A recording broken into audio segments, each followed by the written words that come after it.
Buenas noches a todos. Hoy vamos a intentar realizar un planteamiento algo innovador que creo que nunca se ha hecho respecto a las batallas del Cuyete de Tamasites, nunca se ha hecho ni casi en ninguna de las batallas que ha habido en la historia de Canarias. Prácticamente no se ha hecho una perspectiva desde el juego del palo, ¿no?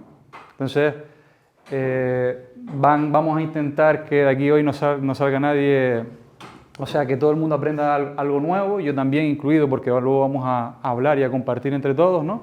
Y vamos a intentar lanzar una serie de ideas que son innovadoras en este campo, ¿vale?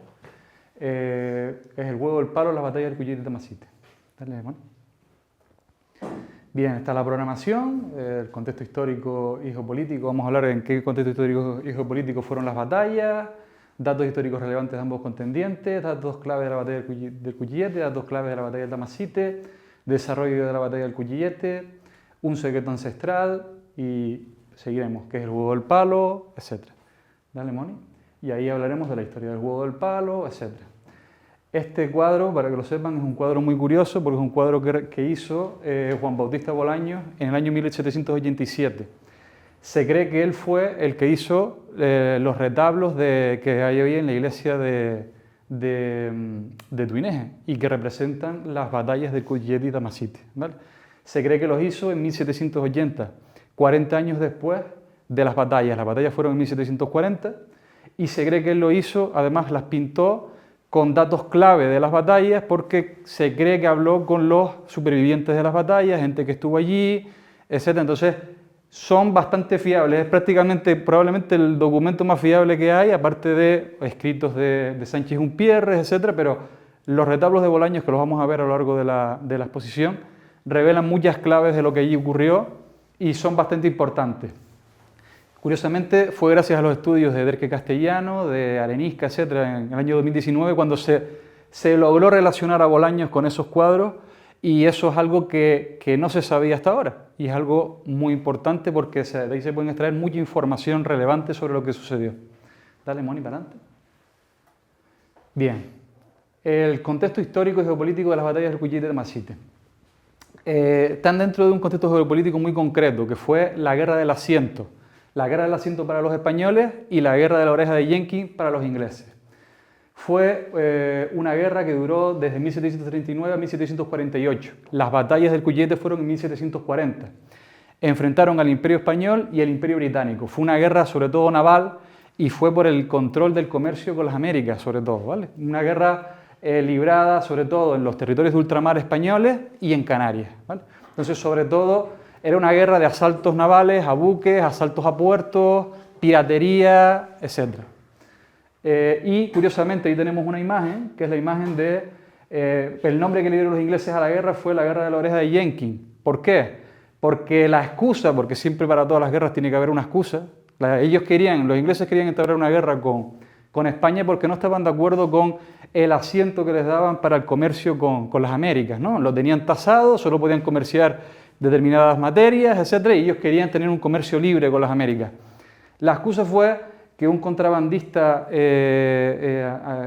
inglés, que se llamaba Jenkins, fue capturado por un guardacostas español. El guardacostas español lo capturó, le cortó una oreja y le dijo: si a tu rey le haré lo mismo, si a lo mismo se atreve.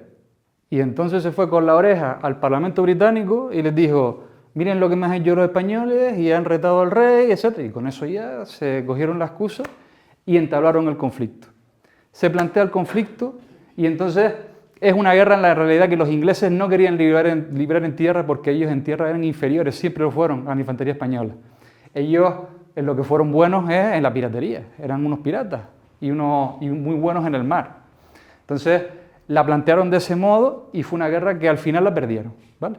Para que se los adelanto, que la guerra general también la perdieron contra España. Fue una guerra en la que no consiguieron ningún resultado. Dale para adelante, ¿no? Bien. Vamos a hablar concretamente de las batallas del Cuyete de Tamasites. Vamos a hablar de datos relevantes de los bandos que se enfrentaron, ¿vale? Aquí, en Fuerteventura, y en el municipio de Tuineje más concretamente. Corsarios ingleses. Tenemos que saber una cosa, no eran piratas anárquicos, ¿vale? Estamos hablando de que eran soldados profesionales Todos eran exmilitares de la Marina inglesa, con formación militar, experiencia en combate y que venían además con armamento, con el último armamento de la época. Tenían los mejores fusiles, tenían las mejores pistolas, tenían las mejores espadas, tenían acero, etc. Mira, aquí tenemos un modelo, que es un modelo como el que ellos utilizaban en esa época, que este es un Brown B, ¿vale? También usaban otro tipo de modelo que era el Doglov, ¿vale? Estos fusiles, además de ser lo último, la vanguardia de la época, venían armados con su bayoneta, etc. Además de eso, cada uno iba armado con pares de pistolas, y las pistolas llevaban a pares, llevaban de 2 a 4 pistolas cada uno. De hecho, solo en una de las batallas, en la del Cuchillete, si no recuerdo mal, cogieron unas 150 pistolas. O sea, iban cargados, armados hasta los dientes. Llevaban granadas de mano, llevaban estoques, sables de marinería como este, y también llevaban varios tipos de espadas. Además, Derkes hizo una investigación preciosa sobre las espadas, algunas espadas que se han encontrado todavía hoy de esas batallas aquí en Fuerteventura, y llevaban, no solo llevaban sables, sino llevaban también estoques, que son armas más largas de pinche, llevaban espadas de mano izquierda, llevaban sables de marina, llevaban chafalotes, llevaban alfanjes, llevaban todo tipo de armas de acero, ¿vale? Además de eso, no solo tenían instrucción, tenían formación y tenían estrategias de combate de las más avanzadas de la época, ¿vale? Recuerden, son profesionales. Los majoreros no eran un ejército regular ni profesional, eran milicianos. Eran milicias formadas por campesinos que su oficio era trabajar la tierra, ser pastores, etc. Y si había que ir a armas para defender tu tierra, para defender tu comida, pues cogían lo que trincaban y iban a la guerra. Pero no eran profesionales, ni utilizaban formación militar, ni utilizaban tácticas militares, ni tenían ningún tipo de estrategias modernas, etc., sino eran campesinos. ¿Cuáles eran sus armas? ¿Cuáles fueron sus armas en esas batallas? Palos, chuzos y algunas rozaderas. Vale. Palos, todo el mundo sabe lo que es. Aquí tenemos algunos palos de muestra, que son palos con los que nosotros jugamos actualmente, ¿vale? Un chuzo es un palo, pero armado con un pincho de hierro. Es coger este palo, pones un hierro y con eso pues te defendías. Y también rozaderas eran pues una especie de guadañas de estas de cortar, etc. Y con eso pues se fueron al combate, ¿vale? Fíjense un detalle ahí. Cuando hacen las descargas en esa época, las descargas de fusileros, no es solo una fila disparando, pueden ser hasta 3 filas. Disparan una descarga, dispara la siguiente y dispara la siguiente. Entonces, en una primera carga te podían disparar 3 disparos en lo que los otros iban recargando. O sea, no es solo que todos dispararan a la vez, podían disparar 3 en oleadas, ¿vale? Entonces, era muy complicado acercarte, si tú no tenías armas de fuego, acercarte a una barrera de fusiles, de fusileros, ¿no? Dale, Moni, para adelante. Muy bien. Datos clave de la batalla del Cuchillete. Ahí tenemos, lo primero, el retablo de Bolaños, que describe la batalla del Cuchillete. Si se fijan, sabemos que es la batalla del Cuchillete porque se hace por allá de la montaña de Tamasite, que está ahí reflejada. Este es el pueblo de Tuineje. Aquí refleja que como que vinieron, hicieron el saqueo, ahí se llevan a los prisioneros, etc. Y por allá de la montaña de Tamasite hacia el Cuchillete, vemos también ahí al fondo que es como si fuera el Valle de Palmeras de Gran Tarajal, hacia el mar, hacia donde ellos huían. Y ahí vemos la batalla y vemos a los majoreros con sus palos, a ellos con sus sables de marina, con sus fusiles. Vemos camellos también, vemos al capitán de marina con el traje rojo, que era el jefe de los británicos. Una cosa, un dato que no les he dicho. Estos corsarios ingleses no venían de Inglaterra, habían cruzado el mar, el Atlántico, porque venían de Boston, ¿vale? Venían de Estados Unidos, de las colonias americanas. Por eso su indumentaria era azul, no era la casaca roja de los regulares ingleses de Inglaterra, sino era la de los colonos americanos, ¿vale? Por eso llevan pantalón rojo y camisa azul. Y el guardamarina, el capitán de marina, era el que llevaba la chaqueta roja, ¿vale? Aquí lo vemos reflejado. Entonces, por eso, los datos que da Bolaños son súper precisos, son unos datos que hasta ahora habían pasado casi desapercibidos, pero eran de una importancia brutal. Y allí vemos los camellos, ¿lo ven? Vale. Fecha de la batalla, bueno, hay que decir que de esta batalla se tienen muchos datos, no solo el retablo de Bolaños, se tiene también una descripción de la batalla que hizo Sanchis-Umpierre, se tienen muchas descripciones. ¿Por qué? Porque esta batalla fue una batalla muy heroica y muy llena de gloria para los majoreros. Luego van a ver por qué, ¿vale? De la de Tamasite, luego lo diremos, se tienen muy pocos datos porque el final fue un poco vergonzante para los majoreros y no quisieron, digamos, dejar constancia de lo allí sucedido, etc. ¿Vale?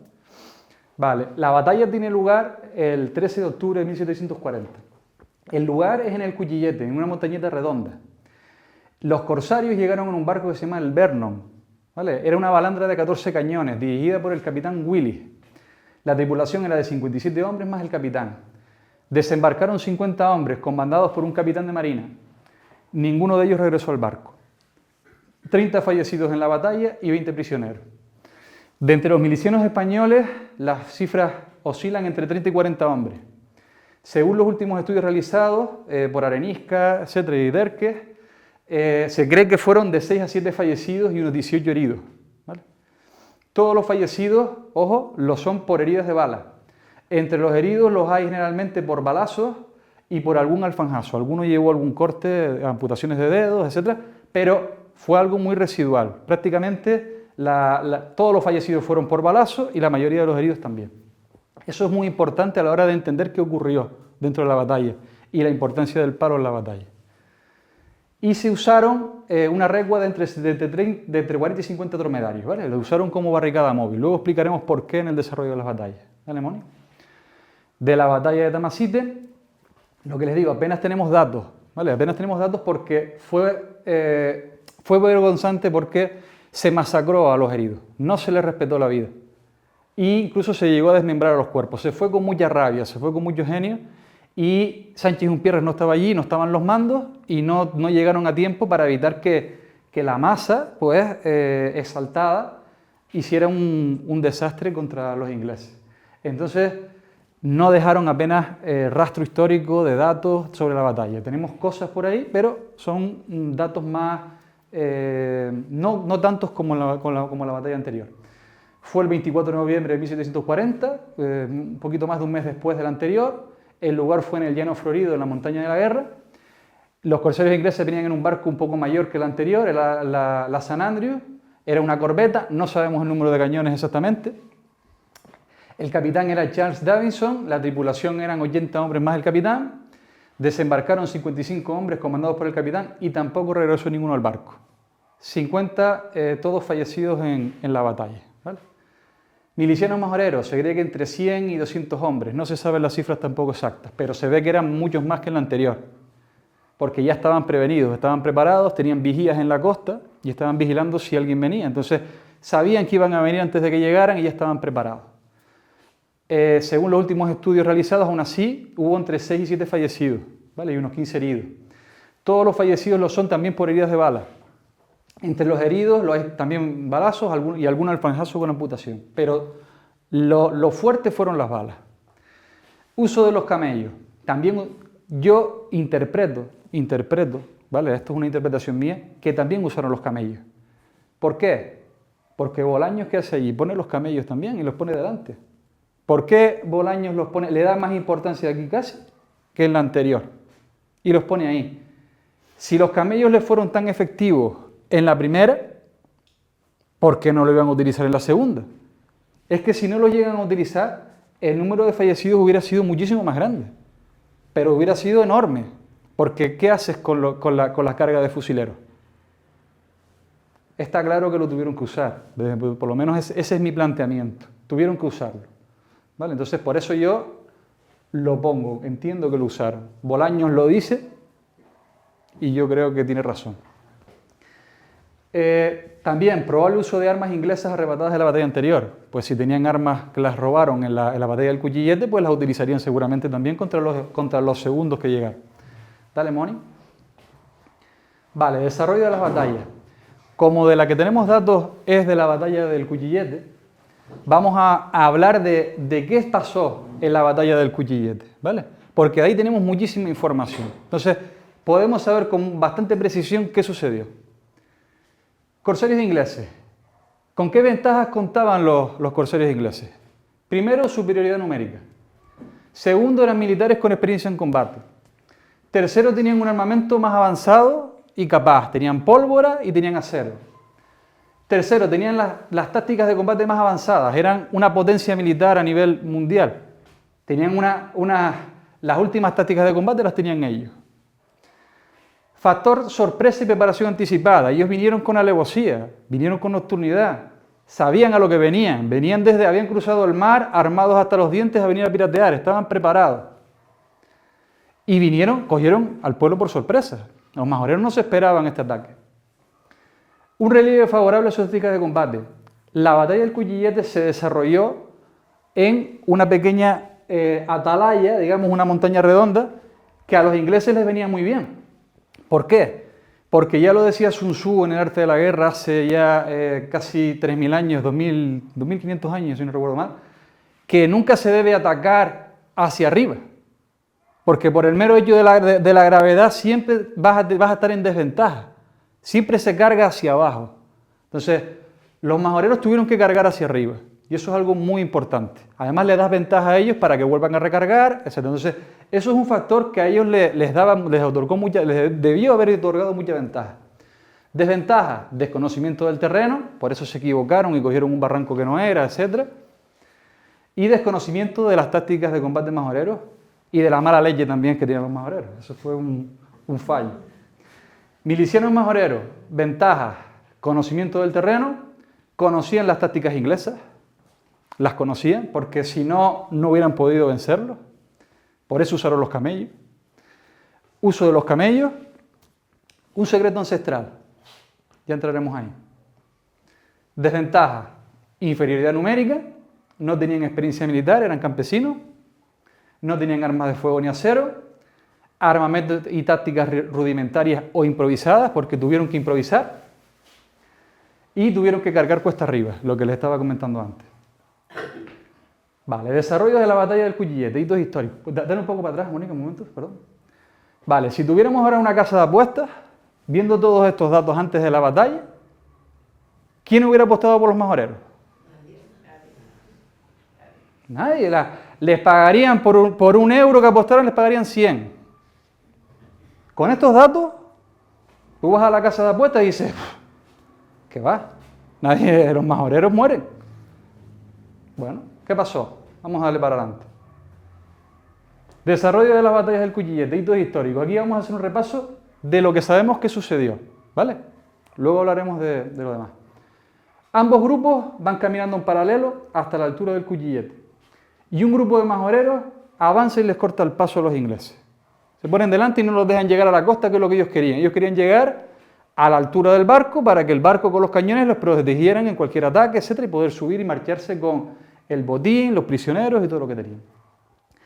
Los ingleses, al ver que les cortan el paso, se refugian en una montaña redonda, en la atalaya, como habíamos hablado. ¿Qué pasa? Se entablan negociaciones y los ingleses acceden a entregar el botín y los prisioneros, pero se niegan a entregar las armas, lógico, ya que eso equivale a caer prisioneros. Yo le entrego las armas al enemigo y el enemigo, ¿por qué me va a dejar marchar? Es la rendición incondicional. No te entrego las armas, yo te doy el botín y te doy los prisioneros.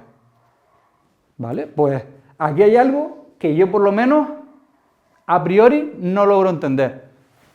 ¿Por qué los majoreros deciden, al no entregar las armas, los majoreros rompen las negociaciones y proceden al ataque? Vamos a ver. Si estás en inferioridad numérica, no tienes armamento, te devuelven lo que te roban y te devuelven a los prisioneros, porque te arriesgas a morir. La honra ya estaba salvada, que nadie te podía achacar nada. Oye, me devolví de haber recuperado a los prisioneros, me han dado lo robado. Márchense. No. Los majoreros fuerzan el enfrentamiento y le dicen, o me entregas las armas o no te vas. Y se van al ataque. Y encontrándose en inferioridad numérica, sin armas de fuego ni acero, y encima teniendo que realizar la carga cuesta arriba, plantean la batalla. ¿Qué pasa con los majoreros? Los majoreros lo que hicieron fue usar entre 40 y 50 camellos como barricada móvil y avanzan protegidos detrás.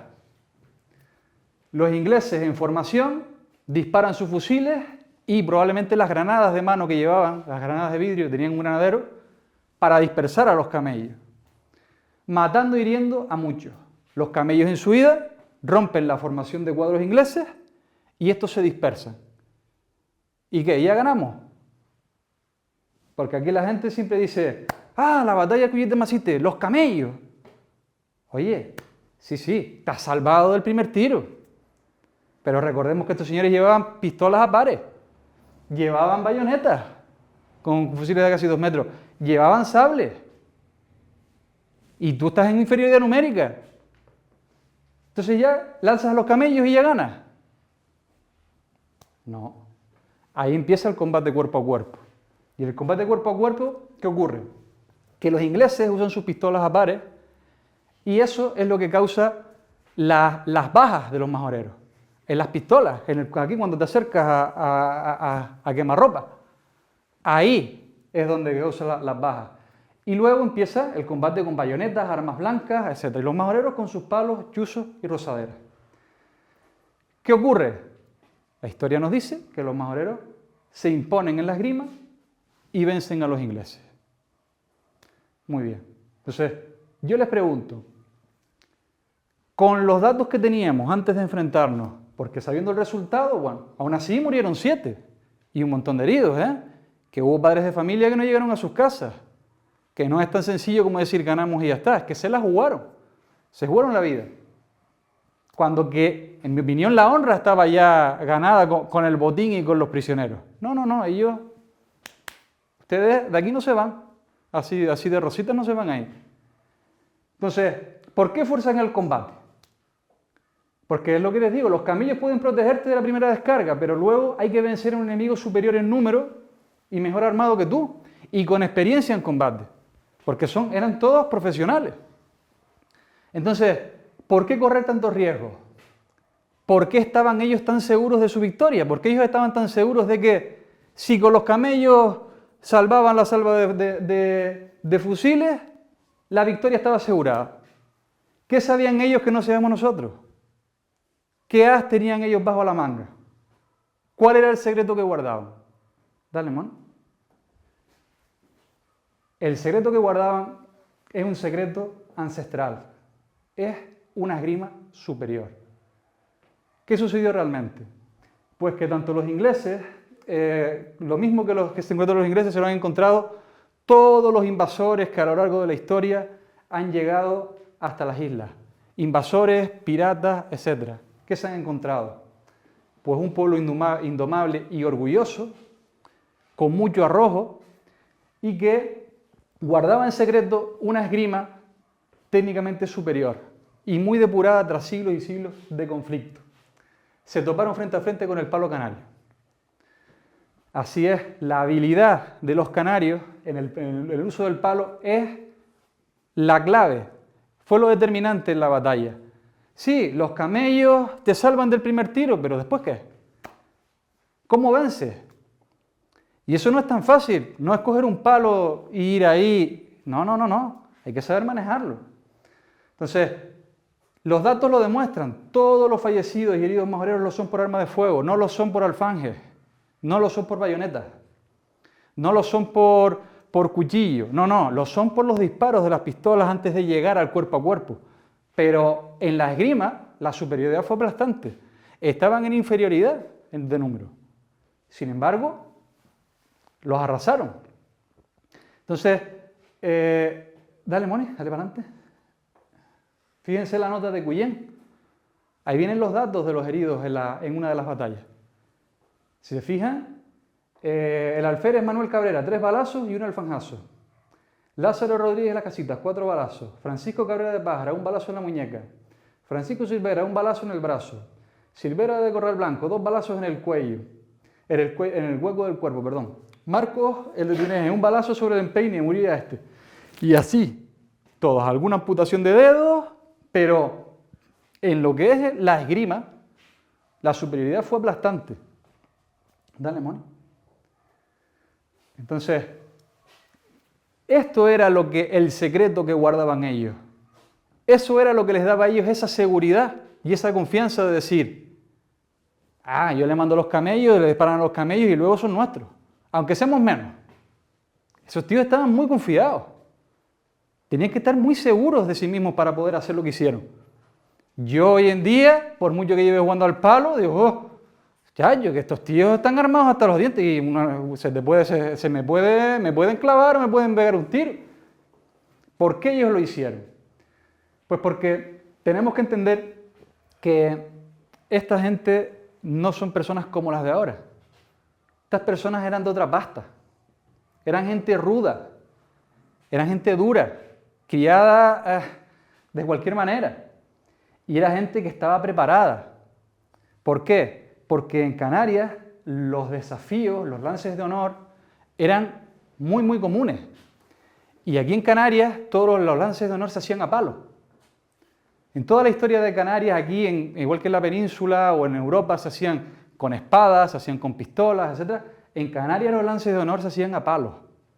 Entonces, estos señores tenían un palo desde niños en las manos, iban con un palo a todos lados. De hecho, todas las crónicas hablan de que los majoreros iban siempre con un palo en la mano, a todos sitios, etc. Y estos señores estaban preparadísimos para el combate cuerpo a cuerpo. Además, el juego era una preparación para la pelea. Ellos no jugaban, no se preparaban para jugar, ellos se preparaban para combates reales. Entonces, se preparaban para combates reales no solo frente a un jugador con otro palo. Lo que demuestra la historia es que estaban preparados para defenderse de cualquier tipo de armamento. La historia lo demuestra. Para defenderse de armas blancas, para defenderse de cualquier tipo de arma. Es decir, sabían usar el palo de tal forma y a tal nivel que el acero no les suponía ningún problema. Y además, lo habían entrenado previamente. Porque yo he jugado al palo toda la vida. Y a mí, hasta que Derkes no me planteó hace 6 años, oye, vamos a elaborar un documental que está relacionado sobre esto y tal, no se me planteó a mí cómo me enfrento yo con el conocimiento del palo que tenemos hoy frente a un arma blanca. Porque un arma blanca es muy complicada, porque un arma blanca no tiene que tener recorrido para matarte, simplemente con clavarte un poco, ya está. Un arma blanca no puedes defenderte de un arma blanca con un atajado pleno, porque te rompe el palo.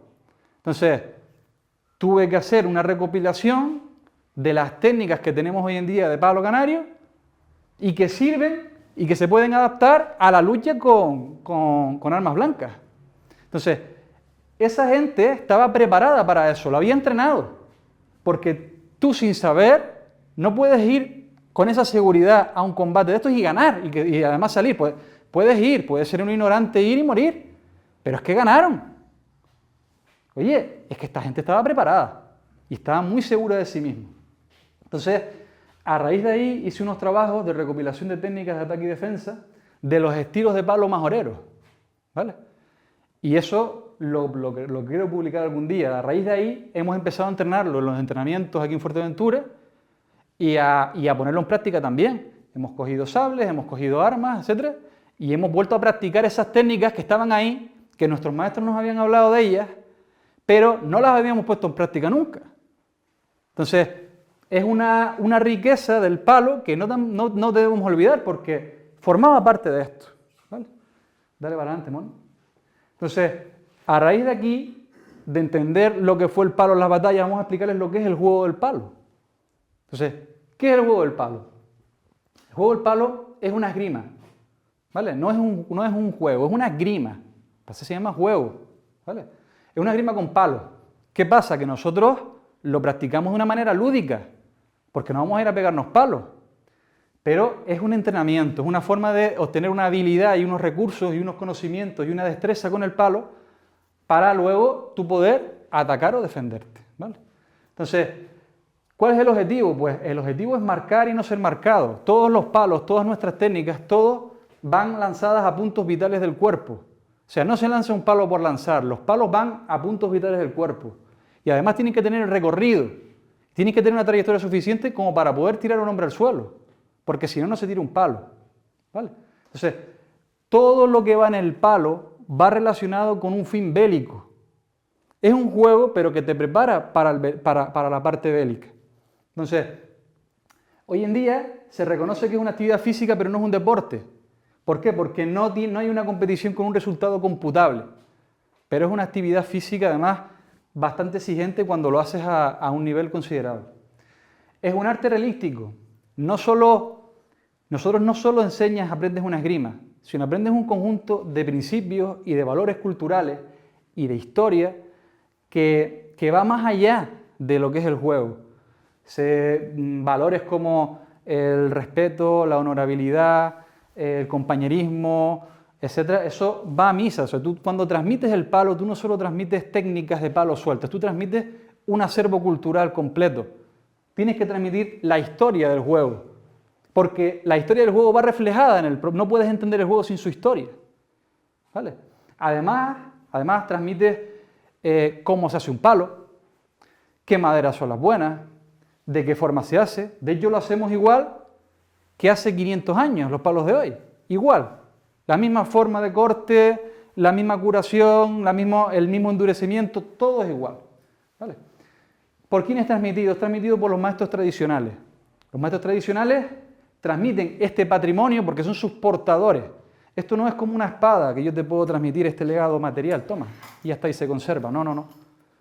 Yo te transmito un saber y eso requiere de un contacto fluido durante mucho tiempo para que tú seas capaz de asimilar esos conocimientos. O sea, es un patrimonio inmaterial, ¿vale? Juego-pelea. La única diferencia entre el juego y la pelea es que cuando estamos jugando no nos pegamos. Marcamos el palo y esperamos a que el compañero llegue. Y en la pelea lo dejamos ir, ¿vale? Afortunadamente no tenemos que pelear hoy en día, no tenemos problemas, pero en la historia del palo la función ha sido esa, ¿vale? ¿Vale para adelante? Origen e historia del palo canario. Periodo aborigen, periodo posterior a la conquista. Si se fijan, vamos a ir viendo periodos históricos del palo porque es muy importante para poder entenderlo. Y van a ver que hay fases de apertura, fases en donde el palo es abierto al público, a todo el mundo, y fases de ocultamiento, ¿vale? Todo tiene que ver con la historia de Canarias. La historia del pueblo canario está relacionada con el palo. De hecho, los que llegaron aquí, los aborígenes canarios, venían con sus palos. Estaban aquí con sus palos y se ha mantenido el palo aquí. Entonces, la historia del palo es la historia del pueblo canario, están entrelazadas, no se pueden desunir. Es algo que va unido. Entonces, este cuadro, para que lo sepan, es un cuadro que está en el Museo de Tenerife, no me acuerdo ahora, y representa la batalla de Acentejo. Esa batalla fue la mayor derrota que sufrió el Imperio Español, no me acuerdo si fue en un siglo o dos, ¿vale? Y fue en Tenerife, a palos y piedras. Y no eran 4, se cargaron a 2.500 tíos. O sea, ¿y cómo lo hicieron? Porque tenían una esgrima ancestral, una esgrima muy efectiva, una esgrima que estaba hecha y adaptada a todo tipo de armamento. Dale, Moni. Periodo de aborigen hasta la conquista. En Canarias el uso del palo, pues como ya hemos hablado, tiene un origen ancestral, ¿no? Era un pueblo neolítico, no conocían los metales, etcétera, y sus herramientas, etcétera, eran la piedra, la madera, el hueso, etcétera. Y lo usaban para todo, como herramienta agraria, como utensilio lúdico y también para el belicismo, ¿vale? Según los cronistas, ya eran adiestrados para el combate desde niños, sobre todo en el lanzamiento de piedra, en el palo y en el cuerpo a cuerpo. Antiguamente, a lo que se conocía como lucha canaria era el conjunto del uso del palo, las piedras y el cuerpo. No solo la lucha canaria que conocemos hoy, era todo. De hecho, aquí tenemos una imagen que es un duelo entre dos aborígenes de Gran Canaria, recogido por un cronista, no me acuerdo ahora el nombre de él. Y ahí empezaban los dos lanzándose piedras desde lejos, a una distancia.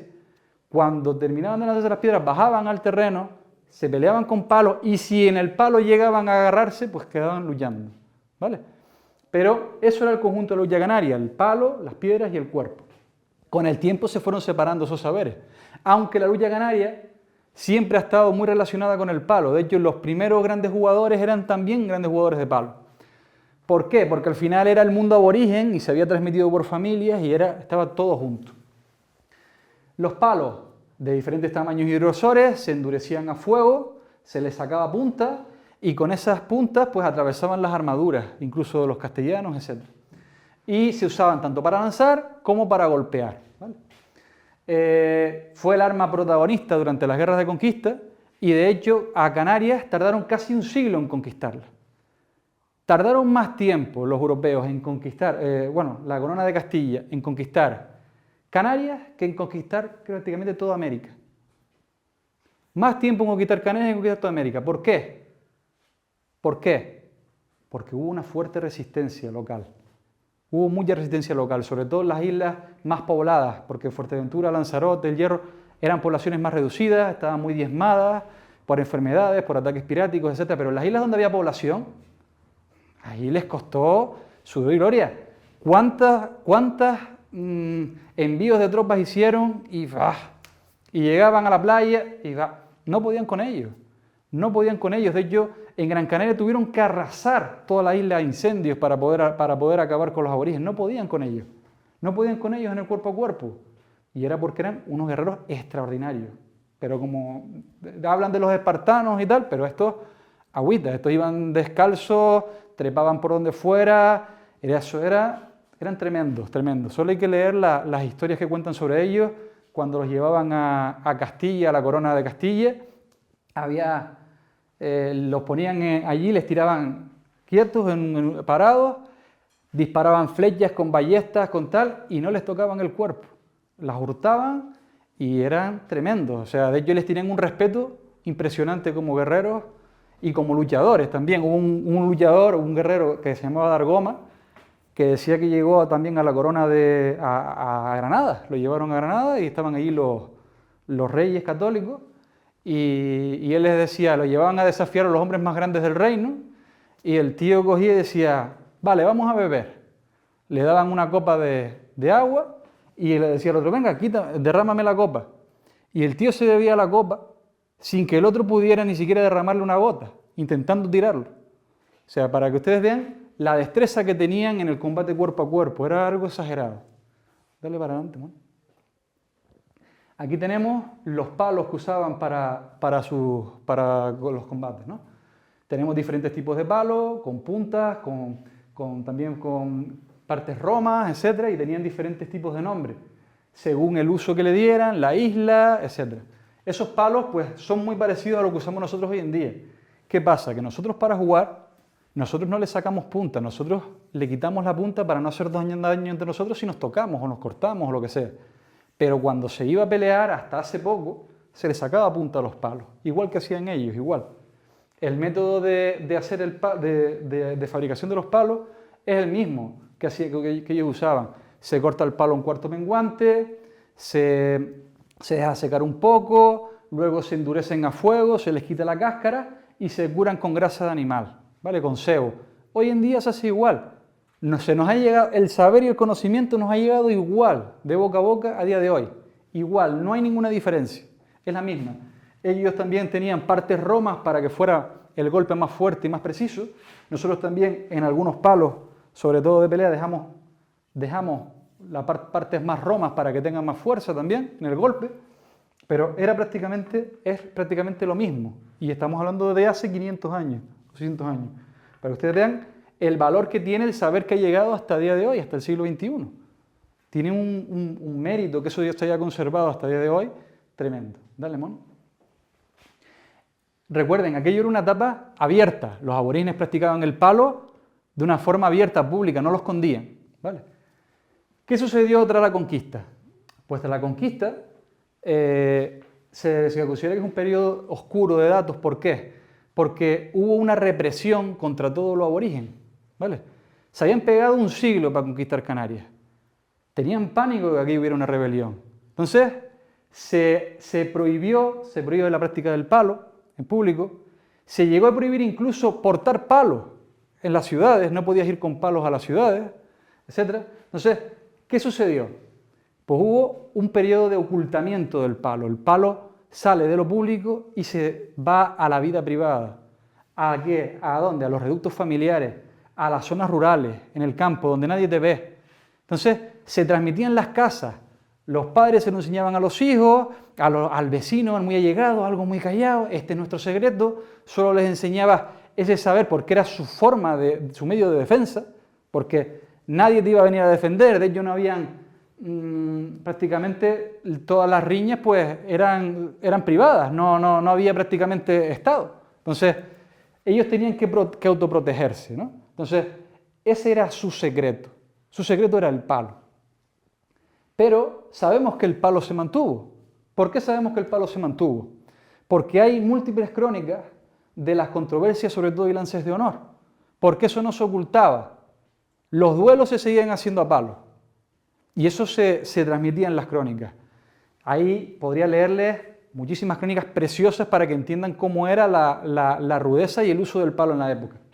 Y luego tenemos los ataques piráticos como pasó en el Cuyilleti y Tamasite. También tenemos los ataques sufridos por Francis Drake en Las Palmas en 1595, y Van der Does, etc. Y muchas otras que no he tenido tiempo de estar recopilando, pero hay muchísimas de esta época donde se repelen ataques, se repelen enfrentamientos y se hace referencia al uso del palo como arma.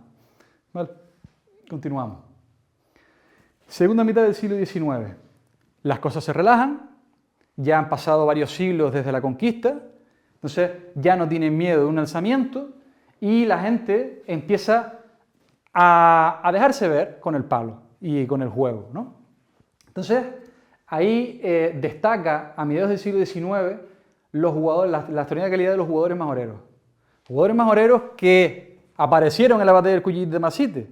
Pues un siglo después, esos majoreros van dando cátedra, digamos, por Canarias porque por diferentes motivos tuvieron que emigrar, por temas de hambre, de hambruna. Los majoreros tuvieron que emigrar al resto de islas y llevaron sus conocimientos del palo también ahí, que allí también había jugadores, y chocaron con los jugadores locales y también se enriqueció el palo.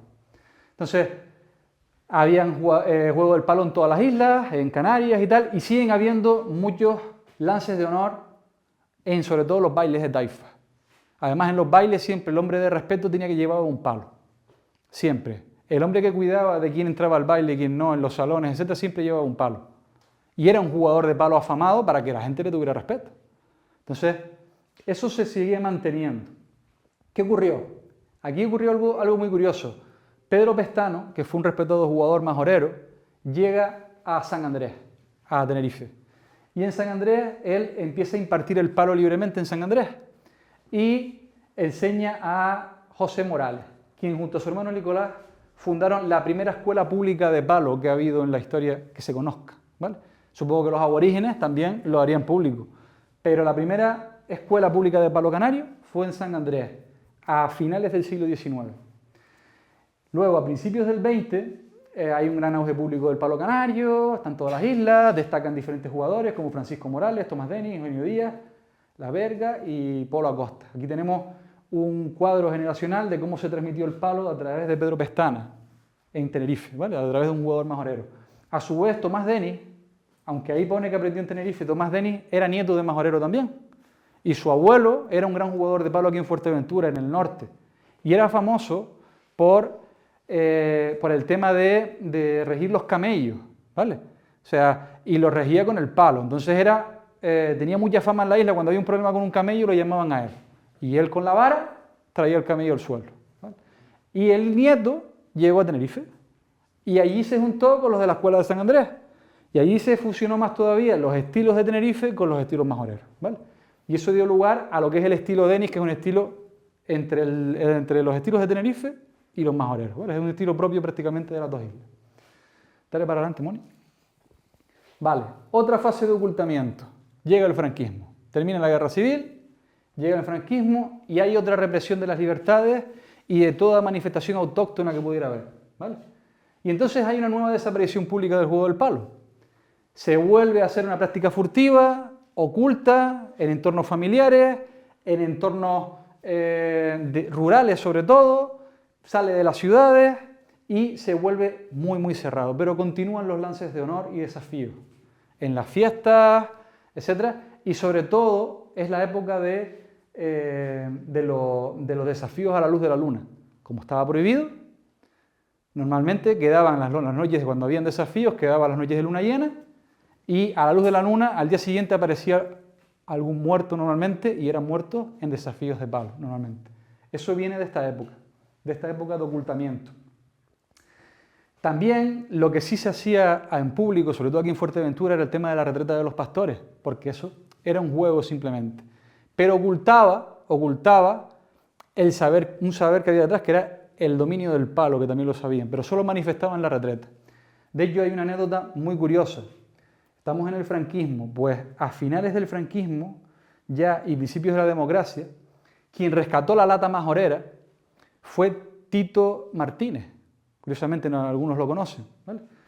Pues Tito Martínez me contó una anécdota que fue que él se enteró por casualidad de quiénes eran los jugadores que quedaban de palo. Él sabía jugar a la vara porque había aprendido de don Tomás Denis, pero estaban buscando si quedaban otros maestros por ahí. Y entonces en una pañada vio jugar a uno con el palo con otro, con las latas que llevaban para saltar, y dice, ¿tú sabes jugar? Le vio hacer un par de gestos y dice, ¿tú sabes más de lo que está? Ah, no, pero eso no se puede. Eso no se puede. Eso está prohibido. Y le dijo a él, no, ya no está prohibido, ya estamos en la democracia. Ya eso no está prohibido. Ellos habían aprendido y tenían interiorizado, igual que otros muchos, que eso estaba prohibido, que eso no se podía enseñar, que eso no lo podía ver. Entonces se enseñaba oculto en las montañas, donde nadie te veía, y en público no se atrevían a enseñar. Entonces les costó mucho convencerlo de decirles que ya no pasa nada, que esto ya no es un peligro, que esto ya no... para que les enseñaran a jugar a la lata. Y con eso con todo. Dale, Moni. Esto forma parte de esta etapa. Aquí estamos con uno de los hermanos Alberto, que fue de los que rescató la lata, y ahí está enseñando la lata. ¿Vale? Y aquel es don Tomás Denis enseñando en la universidad. Ahora vamos a ver. En la parte final del franquismo y la democracia se empieza a incrementar el interés por las tradiciones canarias.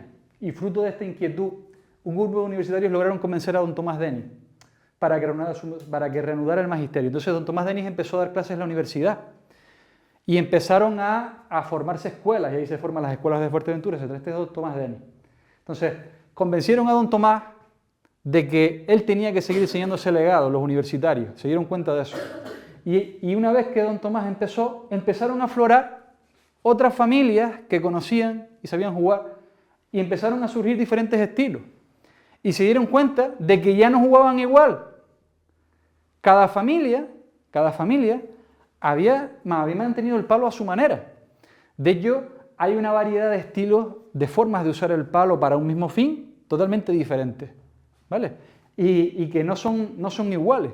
De hecho, esto lo que revela es que antiguamente todas las familias jugaban al palo y cada núcleo jugaba a su manera.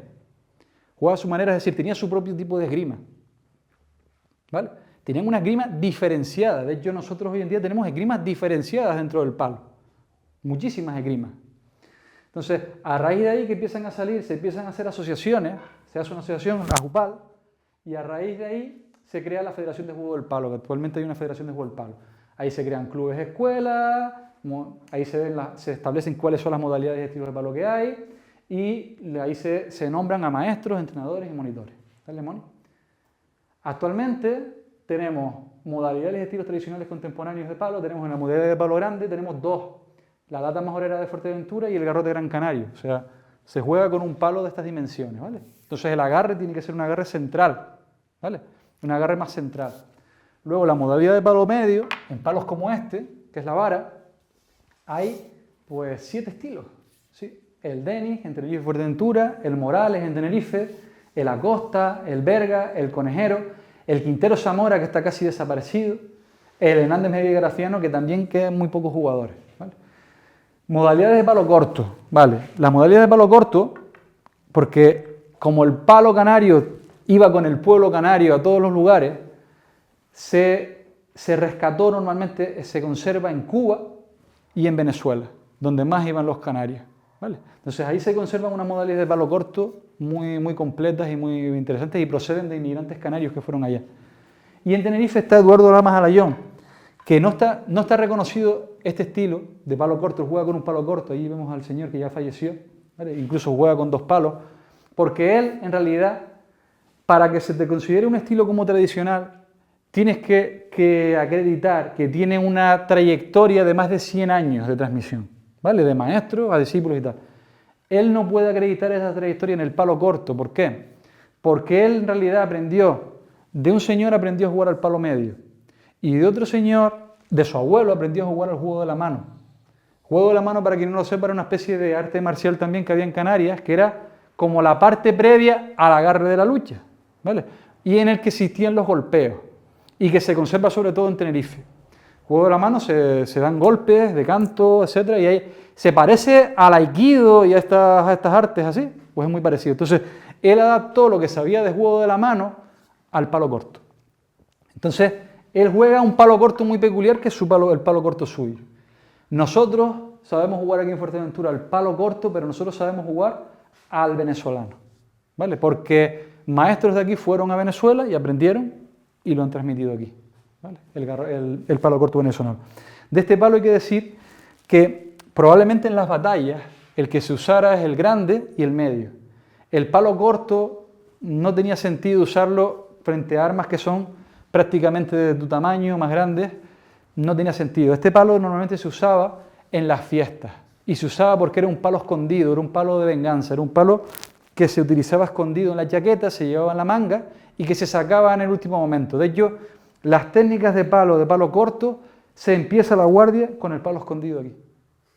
No se empieza como en el resto, que empiezan con el palo enseñándonos, sino que empieza con el palo escondido desde aquí. Entonces, este palo se conoce como macana, de ahí viene el macanazo. Cuando, oye, me dieron un macanazo, pues un macanazo es por la macana. ¿Vale? Entonces, dale, Moni. Vale.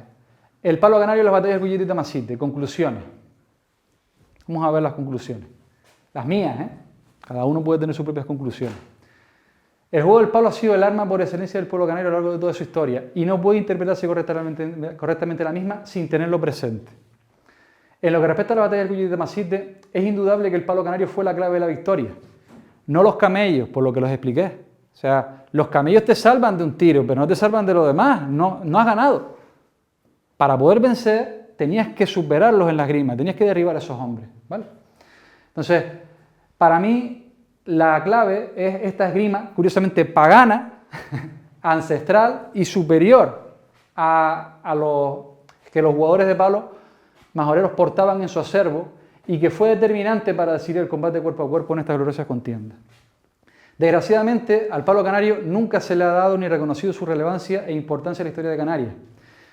Si estuviéramos en Asia, Japón, Corea, China, etc., el juego del palo sería una práctica mayoritaria. ¡Ey! Vaya. Sería una práctica. Se te cae el fusil y me mata, Derek. A ver. Está complicado. A ver, déjalo aquí.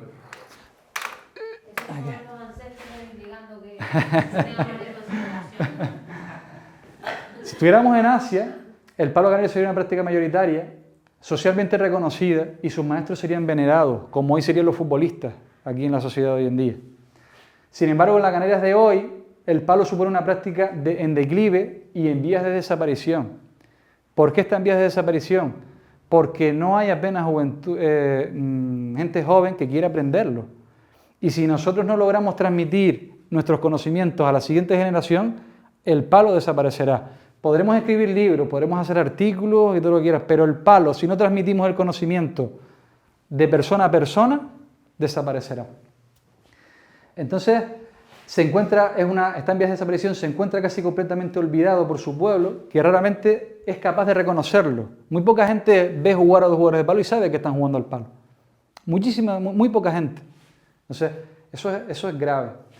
Su práctica es residual, estamos en pequeños clubes, asociaciones, federados o no, jugando, y no existe por la sociedad ningún tipo de interés por rescatarlo, aprenderlo o preservarlo. A los escasos enseñantes y practicantes, portadores de este saber milenario, apenas se les ayuda en su labor o se respeta y reconoce su saber. Por lo que es misión de trabajos como este, el tratar de revertir esta situación y poner este patrimonio cultural y material en su justo valor. Entonces, los que estamos trabajando en el palo, hacemos esfuerzos tremendos porque esto no desaparezca.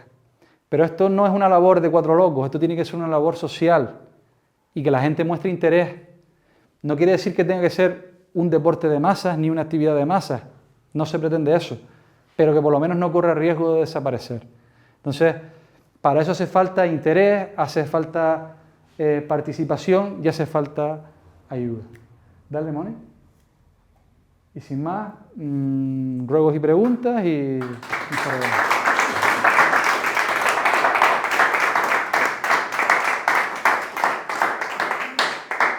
Bueno, como esto tiene que ser participativo, yo he dejado algunas reflexiones ahí, ¿no? Como la de que entiendo que la clave no fueron los camellos ni fue San Miguel, sino que fueron los jugadores de palo. Yo por lo menos le doy ese valor a esto. ¿Por qué? Porque es así, o sea, tú sí, muy bien, le disparas a los camellos dispersan un poco a los ingleses, pero luego esa gente hay que hacerla presa, hay que derribarla.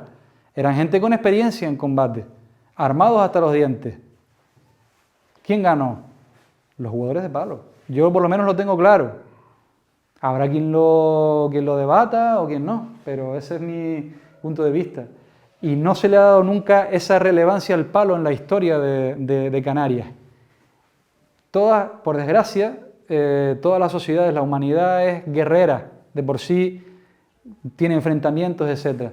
Todas las sociedades han tenido a lo largo de la historia armas, guerras, etc. y armas que han sido protagonistas. En la historia del palo canario solo ha habido una, que es el palo. Desde la etapa aborigen, las siguientes etapas, siempre se ha seguido usando el palo, en todos los conflictos bélicos que ha habido hasta hoy. Supongo que los que hay ahora no habrán palos, porque entonces mal nos va.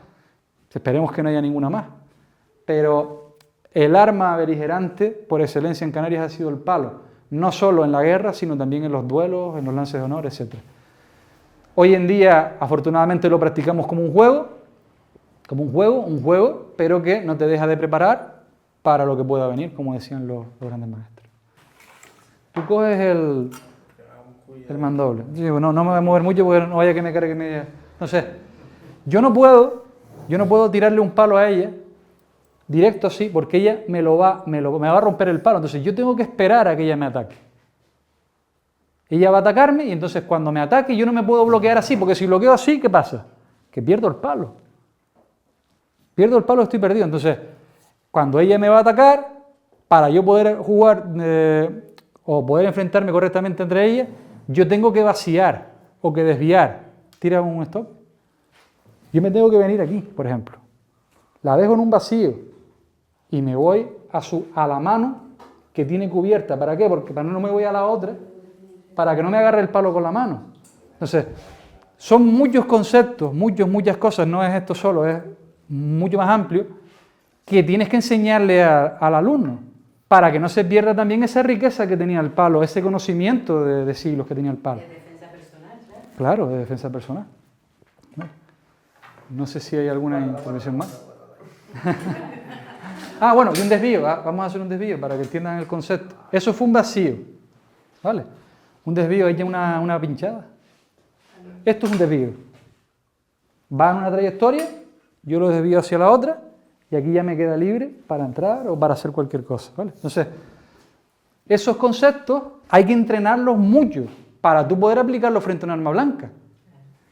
Y para aplicarlo en una batalla, pues ni me imagino. Entonces, esos señores eran tíos de atar, Es posible que la Fuerteventura de esa época, que me la puedo imaginar con mucha imaginación. Pero es que aquí hay poco espacio porque tengo que pasar. Bueno, tíralo. O los desarmes, ¿no? Un desarme. Tú lo que buscas al final, pues que no tengo espacio aquí, Moni, porque yo tengo que circular. ¿Te lo vas a alcanzar tú? No, pero despacio, tíralo despacio. Ven, aquí, de derecha. Tú vienes aquí, por ejemplo, y tiras a la mano, ¿sabes? Y luego recoges y vuelves otra vez. O sea, hay... Desde que le den la mano, un macanazo fuerte lo suelta. Hay muchísimas técnicas que nosotros conocemos, pero que nunca la habíamos utilizado en un contexto de arma blanca porque nunca se nos había dado. No venía el maestro nunca con un sable y nos explicaba, mira, para un sable tienes que hacer esto. Entonces, eso lo estamos incorporando a las clases y todos los años pues hacemos un repaso de algunas técnicas, etcétera, e incluso lo hacemos también en la recreación de las batallas en Gran Trajal. Derkes coge el micro y un compañero coge un sable o coge un brown bess y tal. Y pues me toca a mí porque soy yo, digamos, el que se ha especializado más en esto, que ha tenido más la iniciativa. pero con el tiempo espero que compañeros también se animen y lo vayan haciendo también. Es más difícil con una vara, hay que ser muy hábil para hacerlo con una vara por las distancias, ¿vale? Es más fácil con la lata, por ejemplo, con la lata lo que te permite es que tú tengas la iniciativa. Es decir, si ella tiene que parar un latazo a una mano, no puede. Entonces, ahí interesa que tú tengas, en el otro te interesa que la iniciativa la tenga él. Y en este tú puedes mantener la iniciativa porque el otro no se puede defender. Entonces, son muchas cosas que nosotros conocíamos, pero que no habíamos probado, no habíamos practicado. Ya ese concepto, ya además con la federación, se quiso huir siempre del tema bélico, de la leyenda negra, porque el palo arrastraba una leyenda negra muy importante, que era la leyenda negra de los duelos, de los muertos, etc. Entonces, se quiso huir tanto de eso que se perdió gran parte del conocimiento y del acervo. Y en realidad tú no puedes enseñar correctamente el palo si no enseñas para qué servía el palo, siempre sin darnos. Pero hubo tanto fin por acabar con esa leyenda, porque eso, en Gran Canaria, por ejemplo, hasta finales del siglo XX, hubo muertos por palo, en duelo. ¿Vale? En esas cumbres de Gran Canaria hubo muertos todavía a garrote. Entonces, el palo arrastraba una leyenda negra que la federación quiso terminar, ¿vale? Pero lo quiso terminar de una manera tan radical que eso impide que tú, en realidad no lo impide porque los maestros no lo han sabido transmitir, pero si tú solo lo transmites como juego, tú no puedes entender el juego correctamente, ¿vale? Porque es lo que digo, al final es una esgrima y tiene que haber un ataque y una defensa.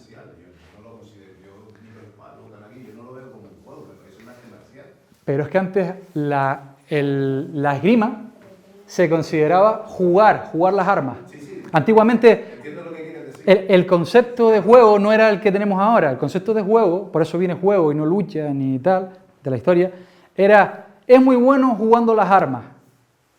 ¿Vale? Incluso en el inglés existe todavía play the guitar. Tocar la guitarra es jugar la guitarra. Pues también las armas también era jugar las armas, ¿vale? Entonces, el concepto antiguo de jugar la espada era un concepto de aprender a manejar, ser muy bueno en el manejo de la espada, de la destreza. Y la espada no era para jugar, la espada era para la guerra. Pues el palo aquí también. También se decía maneja el palo en vez de jugar o lucha. Maneja el palo quería decir que, sí, que sabía luchar. Y cuidadito con él, ¿no? Sí, sí, sí.